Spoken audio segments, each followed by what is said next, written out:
Cyrano, the 2022 movie starring Peter Dinklage, written by Erica Schmidt, Peter Dinklage's wife.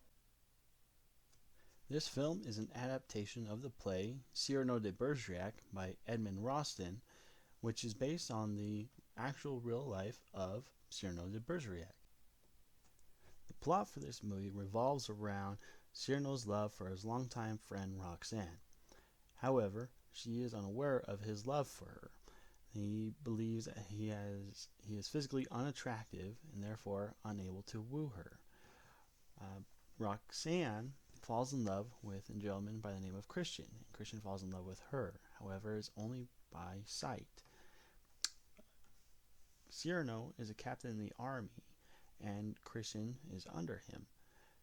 And so Roxanne knows this and asks Cyrano for Cyrano's help in communicating with Christian by the means of letters.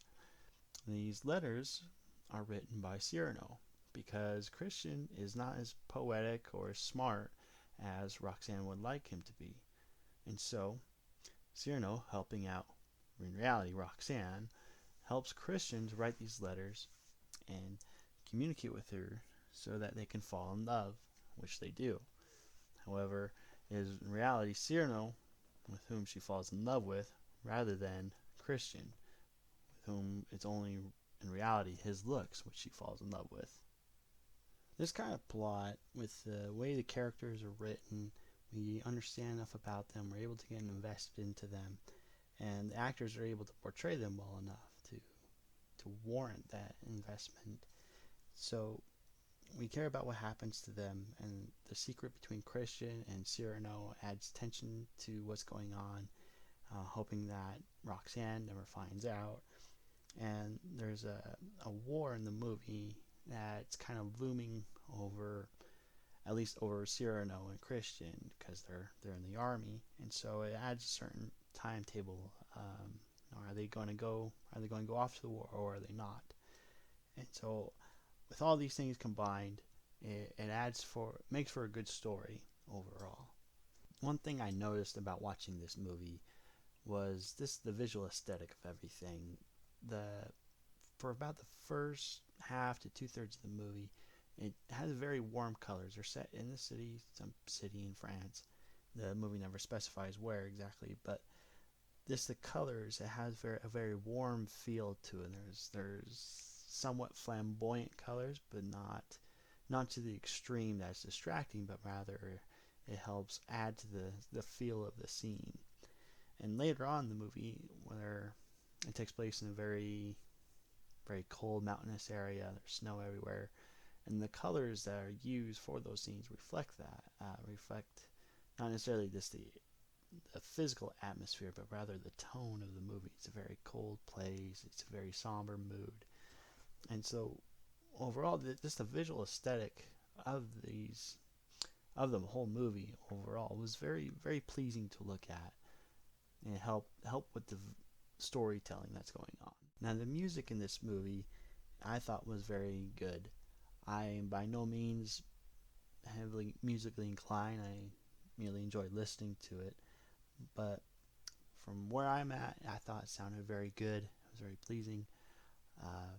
A lot of the songs I felt like, however, they get a good intro. It sounds like they're building up to the kind of the crest, the peak of the song, but it almost seems like they never get there, at least for a lot of the songs. They sound really good, but it's almost as if they don't quite get to the end they're building up to.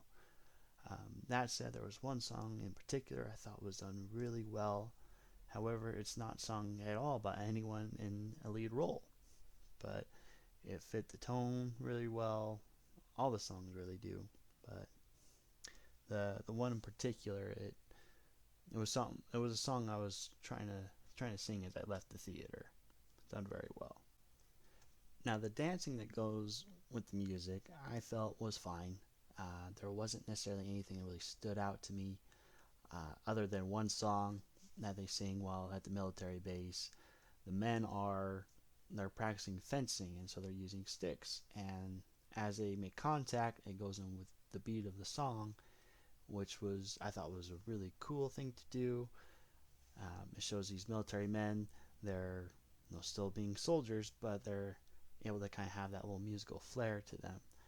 However, as the song starts to build up, they completely abandon that kind of mix and just go straight into the kind of flamboyant dancing numbers. And for soldiers, doesn't really convey that tone that these guys are trained to kill people. It's almost like they're trained to dance rather than doing a healthy mix where you get to see them still being soldiers, but rather, we also remind it's a musical. It's kind of like a magical little place, and so it kind of broke the immersion of where I was at watching this movie, just because these are soldiers dancing. But this is a minor nitpick, really. It doesn't only scene really where the dancing didn't really go with the flow of the music. Now, the acting in this movie overall, I felt it was fine. Nothing necessarily that stood out to me. At the same time, nothing that was so bad or so poor that it broke the immersion. However, Peter Dinklage's performance, I felt, did stick out above all the other actors and their performances. Whenever he was on screen, just the emotions that he conveys, not necessarily just in his tone, but also in his expressions. The man can act very well. This is not his first rodeo. He knows what he's doing, and it shows watching him on screen.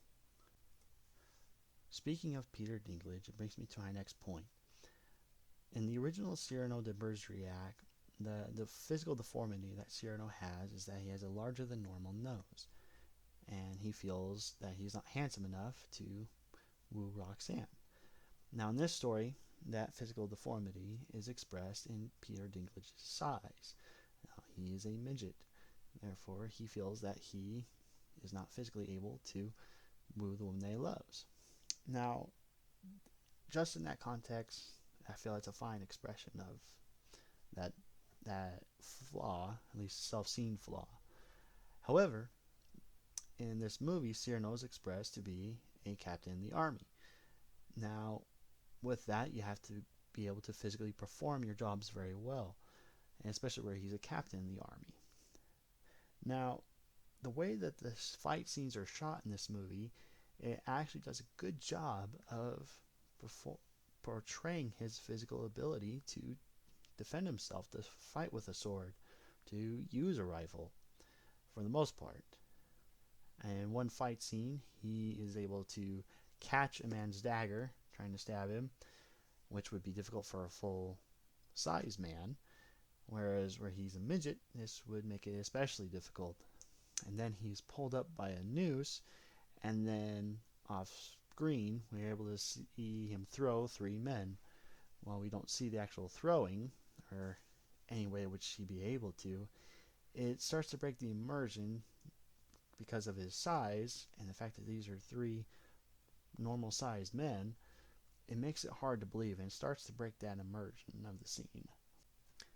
Now, the biggest issue this movie has for me is the diversity. The movie takes place in 1600s France, and in France, there is not a lot of black people, and in this movie, there was a lot of black people. Now, the movie never addresses race, which is a good and bad thing. It's a good thing in the fact that it's never addressed. They never make anything about the race of the characters. They are treated as everyone else, and that's a good thing. The reason why it's bad is because why are these people there? The normal demographic of France is white. In Europe, it's mostly white. And so, why would there be so many black people in this movie? Now, as I was watching it, I was trying to figure out that answer. Are they in a colony? Are they in maybe Haiti? Are they in South Africa? Are these people immigrants from North Africa? Why are they there? And the movie never addresses this.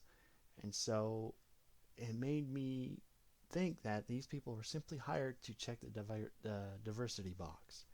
And because of that, it broke the immersion for me. It made it difficult for me to get sucked into this world, get invested in these characters, because I know that a lot of these characters were put in place. They were hired simply for diversity's sake.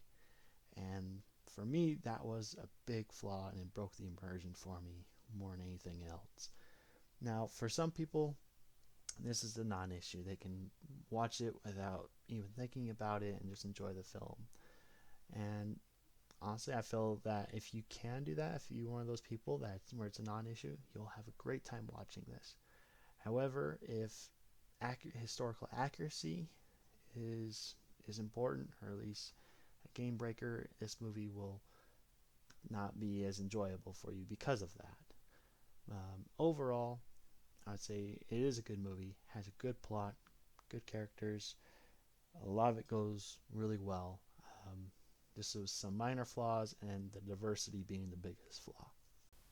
And that's it. Those are my thoughts on the movie Cyrano. Thank you for watching.